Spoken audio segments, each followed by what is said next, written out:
Welcome back, everybody, to the New York Knicks, MyNBA franchise here on NBA 2K23. We are nearing the end of December here in year number 3, and right now the team is playing some pretty good basketball. We're 15-16, we're only one game under 500, and it feels like for the first time in a while, this team is truly on an upwards trajectory. Season 1, we exceeded expectations, but last year was a big disappointment. We started this year off slowly, but now we're really starting to play well. We're only the 10th seed in the Eastern Conference, but we have been playing well. We started the year off 3-10, and since then, we're 12-6, so things seem to be really going up. Our chemistry is high. We're fully healthy for the first time all year, and the teams really between like 13 and 4 are all very close together in the Eastern Conference. So if we can keep this little run up, we could easily get higher into the playoff race. The Western Conference is a lot more spread out. The Rockets lead the conference by 4 games, and the middle just is not currently quite as tight as the Eastern Conference is. I think part of the main reason why we've been playing so well has been John Collins really improving after his slow start. DJ Ramses continues to be our best player as a rookie. And with getting guys like Diablo, Reddish, and Barrett fully healthy, I think our team can really flourish together with everybody now on the floor. So we'll get back to talking about the guys currently on the Knicks in just a moment. But beforehand, I do want to go over our very first prospect profile of the season. We're going to be taking a look at the top prospects as of now in the 2025 NBA draft. We currently have 2 first-round picks this year, our own and the Bulls, which is top 10 protected. I think the Bulls pick will probably end up in the top 10, so that will likely convey back to them. Even if they get screwed in the lottery, if they stay in this range, they can't fall out of the top 10. So chances are we're only going to have 1 first-round pick this year, but we have multiple first-round picks in the future to make moves with. We're probably going to have 2 next year. We have 3 in 2027.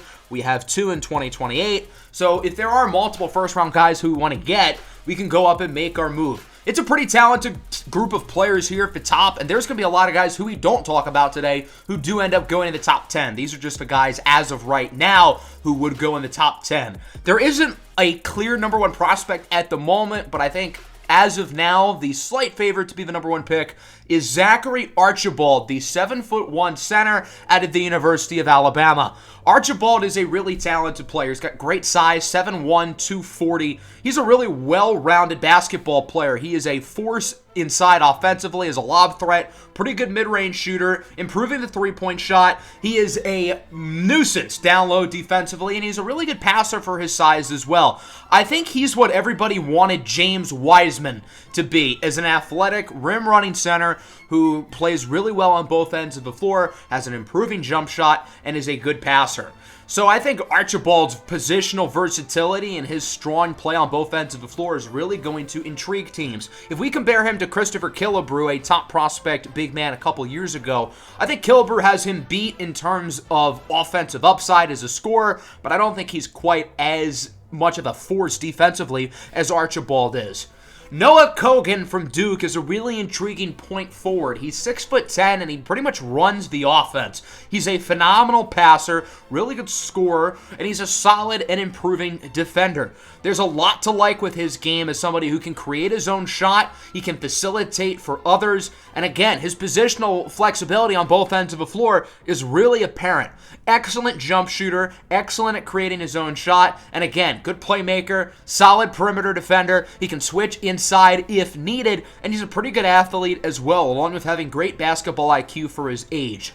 The Houston Cougars have 2 guys projected in the top 5 with Porter and Witherspoon. We'll start with Malik Porter, who is one of the best jump shooters in this entire draft class from 3. He's a little bit inconsistent defensively, but he knows how to force turnovers, and then in transition, he's like a bull with his head cut off. I mean, he just blows by you in the fast break. He's a little bit inconsistent on a play-to-play basis, but his three-point shot is really impressive. He's a pretty solid passer, so I think if he can just be a little bit more consistent, he could be really, really good. His teammate, Jalen Witherspoon, is also really good. Witherspoon's motor is unmatched. This guy gives 120% on every play on both ends of the floor. This is somebody who is a problem defensively. He does not make it easy for you. He can make plays in transition. Solid passer, solid shooter. He does need to improve in terms of consistency scoring the basketball, but he knows how to get to the cup. He's not a horrible shooter, but he's got a ways to go before you can say he's a good shooter. I think his defense is really what's going to excite teams. Great on the perimeter. He can switch down low. He's got great size and length, so I think he's going to be a really, really solid pro at the next level. Basile Bergen-Ashby is a very fun player. He currently plays for the Overtime Elite League. He is on the Cold Hearts team, and he has taken the overtime circuit by storm as a scorer. Unbelievable shot creator. Very, very good defensively. You see a lot of players like him who really focus just on offense, but he's a really, really solid defender for his age, and I think that goes a long way. He's not overly consistent as a scorer. He does need to be smarter in terms of shot selection, but he does hit some crazy shots that make you think, if he can get consistent, look out. Shaggy Lewis is a pretty fun player, too. Here are some highlights from the Under-19 Nationals. He is currently playing for the Adelaide 36ers in the National Basketball League over in Australia, but he did spend his high school career in the States. He's a really good offensive player. He's just a very aesthetically pleasing player to watch in terms of scoring the basketball. He's got a long ways to go defensively. Reminds me a lot of Kaysen Castillo, who was drafted last year by the Oklahoma City Thunder. Great offensive player, great scorer, but he's not fully bought into defense. And I think Shaggy Lewis is the same way. I think another good example could be Jalen Green on the Rockets. Jalen Green was the second overall pick, so I think teams are really going to like Shaggy Lewis in the top 5. The next player we're going to look at is Zabian McLeod. He is playing for the German national team.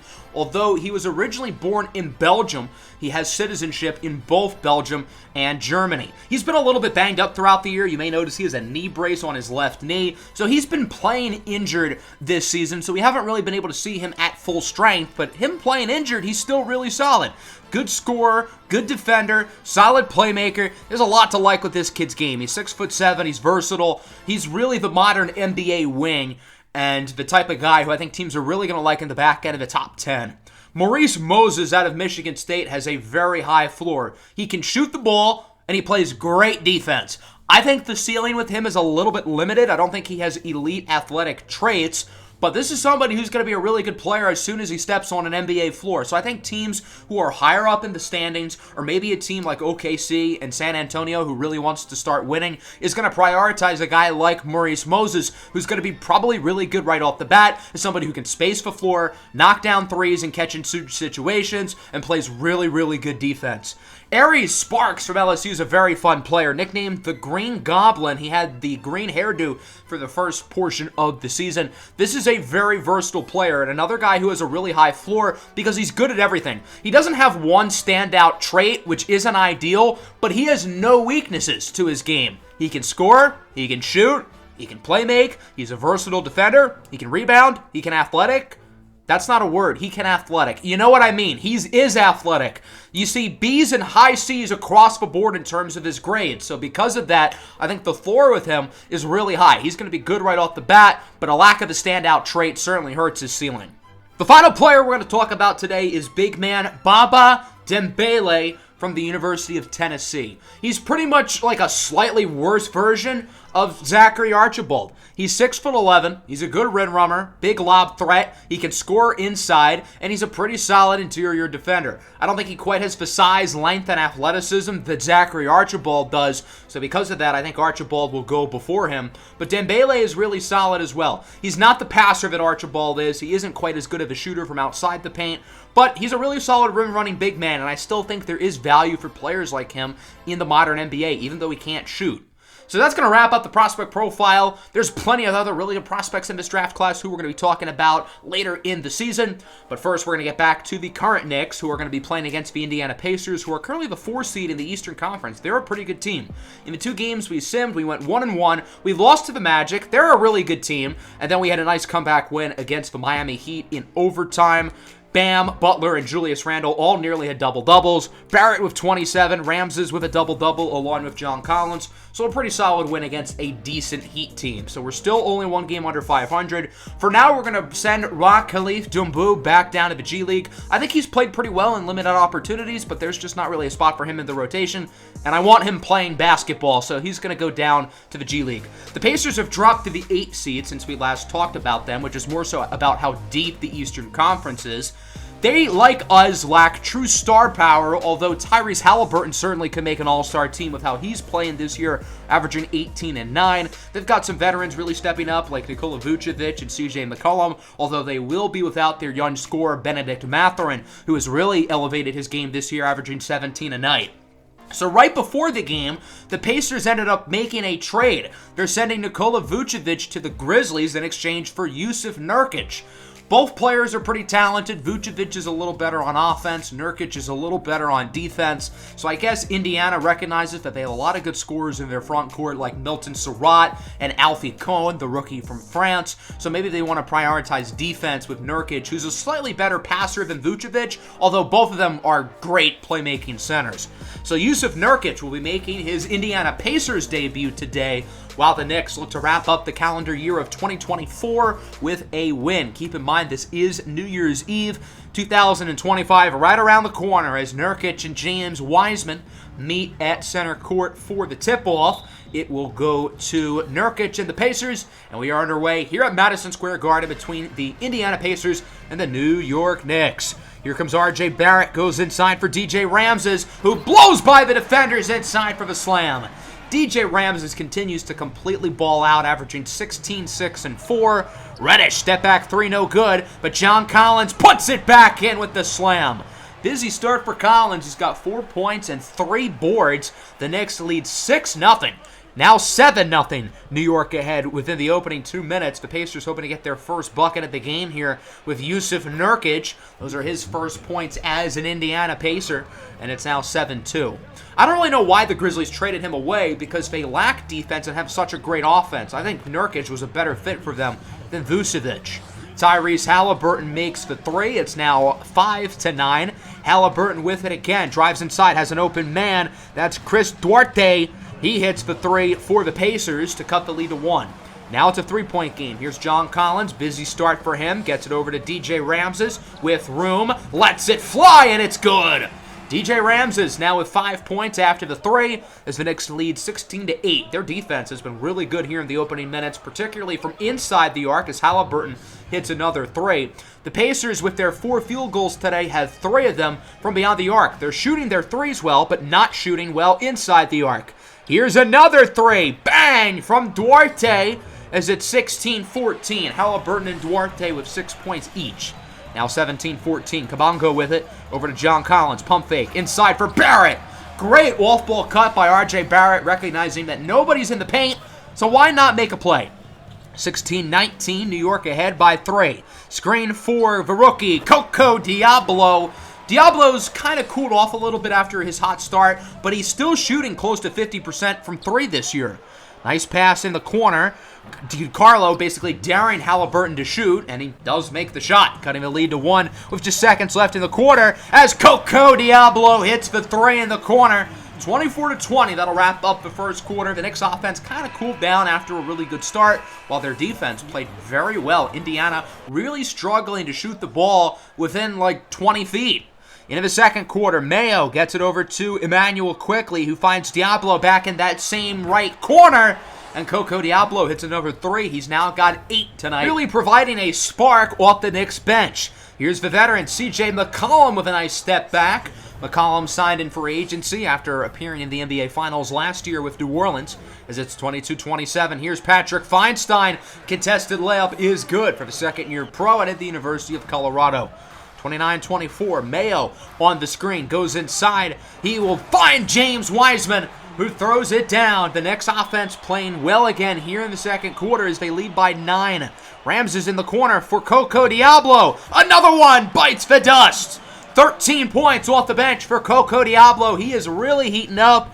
The Knicks lead by 12, and the Pacers need a bucket. Here's the rookie, Alfie Cohen, the Frenchman. Ha-ha! hits the three. Cone was selected 20th overall. Really mysterious player coming out of France, but a kid who has a lot of upside and could be very good for this Pacers team and already has been really good as a rookie.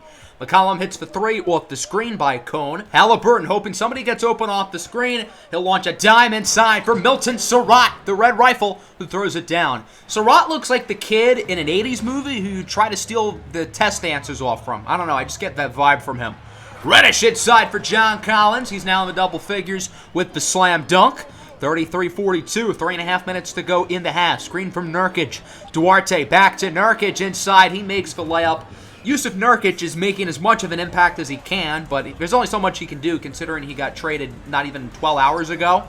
DJ Ramses inside, has an open man on the wing. It's R.J. Barrett who hits the three. The Knicks are really shooting the ball well right now as they're up by 8. Here's Ramses again, drives inside, layup is good. The Knicks offense has been fantastic these last 2 or 3 minutes as they lead by 10. John Collins in the corner for Killa. Cam Reddish. He hits the triple, and the Knicks are ahead by 13 points as Indiana has to call a timeout. Now an 11-point game. Here's Halliburton inside with the slam. Nice dunk for Tyrese Halliburton, and it's 43-51. Cesar DiCarlo at the top of the key, hoping somebody gets open. He sends it to Kabongo in the corner for John Collins, guarded by Isaiah Jackson. Out to DiCarlo. 3-ball is good. Even Cesar DiCarlo's making some jumpers. His first basket of the game. 43-54. John Collins tries to find somebody open. It's Barrett who hits another one. R.J. Barrett with his second three of the quarter. John Collins with 11, 8, and 6, doing a little bit of everything, hoping for another assist, but he passes it a little bit too late over to DJ Ramses, who does not get the shot off in time. Still a really good first half for the Knicks, particularly in the second quarter, in which they scored 33 points. Here's a look at the trade that just happened. Nikola Vucevic in exchange for Yusuf Nurkic in a future 2028 second-round draft pick via Memphis. Let's go to the second half now. John Collins on triple-double watch for the Knicks. If he is on pace for what he did in the first half, then he'll have a triple-double, and he has not missed a shot tonight either.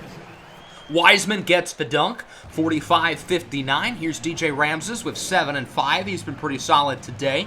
Over to Collins. Lets it fly from deep, and it's good. John Collins continuing to ball out as it's 45-62. The Knicks lead comfortably. Step back by Halliburton. He's blocked. John Collins makes another play. On the other end, Ramses to Reddish for 3. It's good. The Knicks all of a sudden lead by 20. New York storming out the gates here in the third quarter. The Pacers need an answer. Surratt over to Halliburton, who floats in the layup to cut the lead down to 18. 47-65. Halliburton guarded by Ramses. Gets it over to McCollum. Hands it to Chris Duarte. He hits the 3 for the Pacers. And it's a 15-point lead. Indiana trying to keep themselves in this game because if the Knicks keep up this pace, this could turn into a blowout. Barrett for Collins again. John Collins is balling. He has been phenomenal for the Knicks really throughout the entire month of December. Sometimes it just takes players a little while on a new team to figure things out. Nurkic with the floater over Wiseman. 56-72. Darius Baisley with it. Inside for Nurkic again. Hands it over to Tyrese Halliburton. He hits the 3, and the Pacers are starting to play a little bit better, particularly on offense. 59-74. Diablo with it, trying to find somebody open. He gets it in the corner for Emmanuel Quickley, who will quickly hit the 3, and the Knicks are right back up by 20. 59-79. Diablo with it, blows by the defender inside for the layup. Koku Diablo is so crafty. I think that's the one word I would use to describe his game. Crafty and elegant. Another 3 for the Pacers. It's Baisley this time. Indiana has shot the 3-ball pretty well today, but they're still down by 22 points with a minute and a half left in the quarter. McCollum gets it over to Duarte again. He hits another triple to cut it to a 19-point game. John Collins just grabbed his 10th rebound. He now has a double-double, looking to drive inside and throw it down. I know it's New Year's Eve, and I know Times Square is not far away, but personally, I'd rather watch John Collins get a triple-double than the New Year's ball drop. That's just me. CJ McCollum hits a nice 3, 68-86, with about 23 seconds left in the quarter. Here is DiCarlo inside for Patty.